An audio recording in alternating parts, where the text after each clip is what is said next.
Now, after spending 3 years as the mayor of Johannesburg Metro, our next guest is set to launch his political party this morning. Herman Mashaba will contest the municipal elections to be held in 2021. However, only 3 councils will be contested: Ekurhuleni, Pretoria and Johannesburg. He says his new party aims to unseat criminal syndicates and joins us now live. Mr. Herman Mashaba, thank you so much for your time, and thank you for coming back to Weekend Dawn. As you promised, you would give us your time again when the time was right. So the day's finally here. Do you think this is the perfect timing to be launching a new political party, considering the political climate in South Africa? Good morning, Jacob, and good morning to the listeners. I think the timing could not have really been perfect. However, what is actually quite scary about South Africa, with the collapse of the ANC, imminent collapse that the whole country and the world is actually watching with keen interest.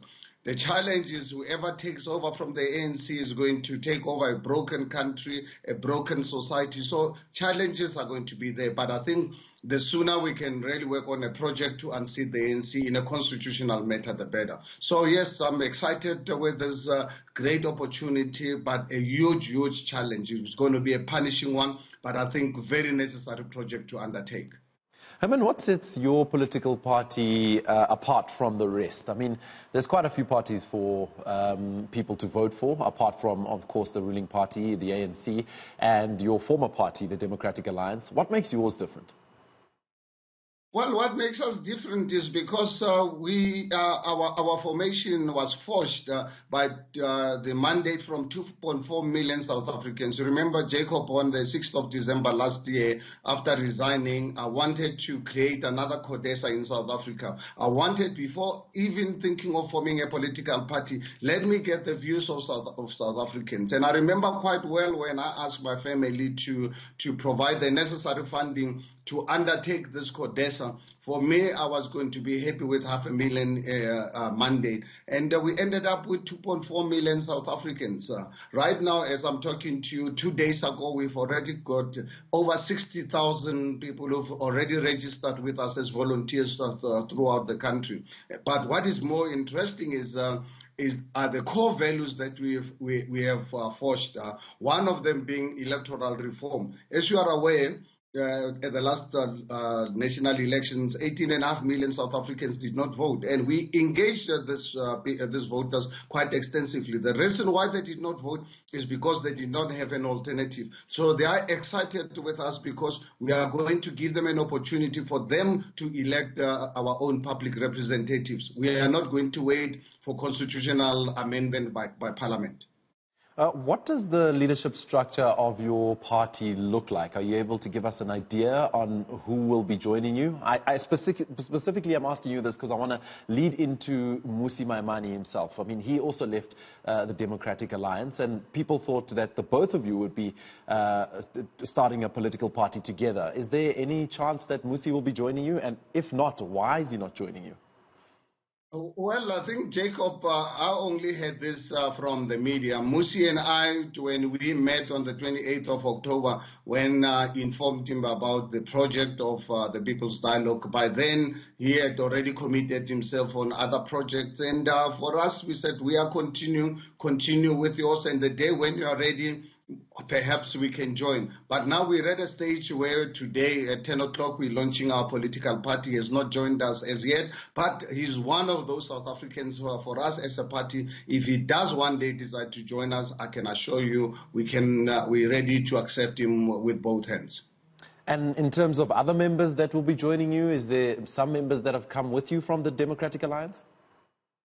Well, yes, from the Democratic Alliance, I've got my Chief of Staff, Michael Baumhand, I've got Andre Coutier, I've got Funzin Kubeni, I've got Paul Bawi, and from the ANC, I've got 2 great ladies, Makosi Khoza and Feki Mento. These ladies who were brave enough when it was not fashionable to challenge Jacob Zuma and the ANC corruption. These 2 great South African women went out to really fight this corruption. We've got David Tembe, who was the chief of police when I was with the city of Johannesburg. We've got Lieutenant General Dilange, who was the provincial commissioner of the police in South Africa with 38 years of police experience. And we've got Vivian Law, another great South African who's actually went into farming right now, but he's always been a great civic leader throughout her life. And we will announce more as we continue. You will see today at 10 o'clock, there'll be lots of endorsement by prominent South Africans, by ordinary South Africans, because one thing I want South Africans to know, our party is not a party of celebrities and prominent people. It's a party of ordinary South Africans, people who have been ignored the last 28 years because they were not connected to the ANC. Let's talk a bit about equality within your party. Are we going to see women also holding important or key positions? Are we going to see a 50-50 perhaps in terms of people within your party and the youth? Are you also getting the youth involved there? Absolutely. If you look at obviously for now, the top structure of the party is 11.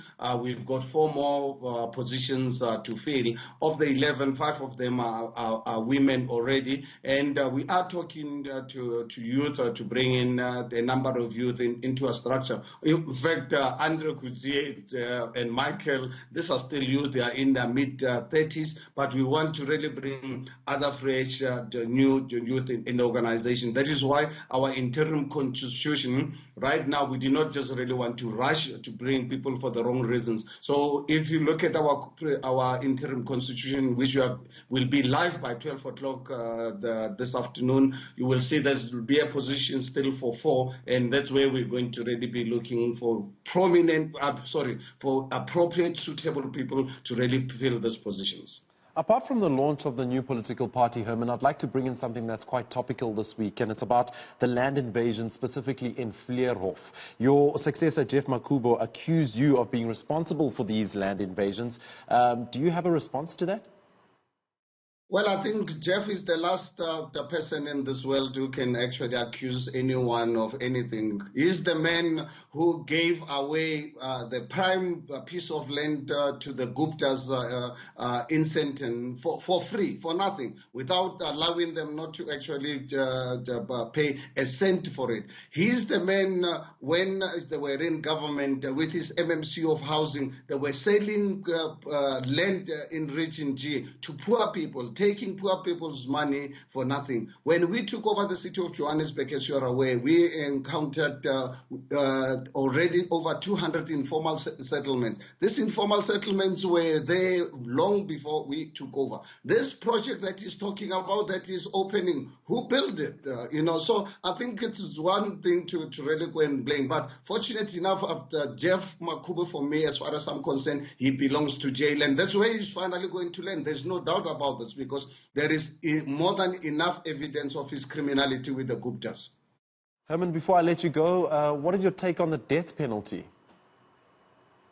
My personal view, Jacob, I think if you remember, perhaps you were still young when after our constitution was adopted in 1996. I was one of the people, for some reason, interviewed on my views on the capital punishment. I think for me, first-degree murder and rape, without any doubt, I would not really hesitate to put such heinous criminals away and put them away forever. But at the end of the day, the party's position, we will still engage, because you can understand for us, for anybody to bring the death penalty involves constitutional amendment. So we will engage. This is a long-term project, but at the end of the day, our party allows us to express our own personal opinions. We're not going to be the party that suppresses free speech.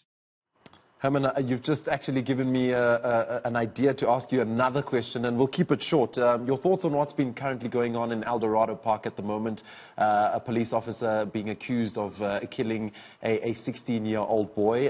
What are your thoughts on that? And I'm specifically alluring to the police force on the whole.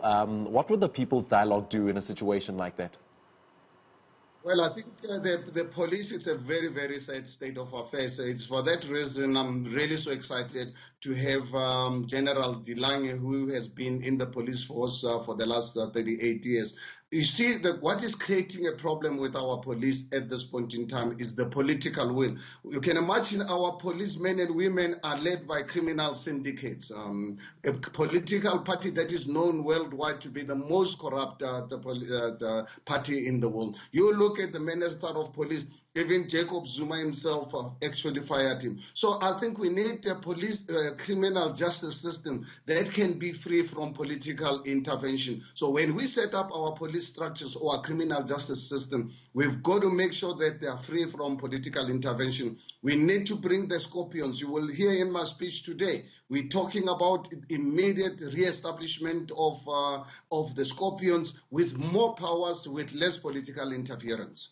All right, that's the founder of the People's Dialogue, Herman Mashaba. Thank you so much for your time. He was speaking to us about the launch of his political party, which is set to take place later this morning at 10 o'clock. Of course, Newzroom Afrika will give you rolling updates on that launch, and it will, of course, be trending on Twitter. I definitely don't doubt that.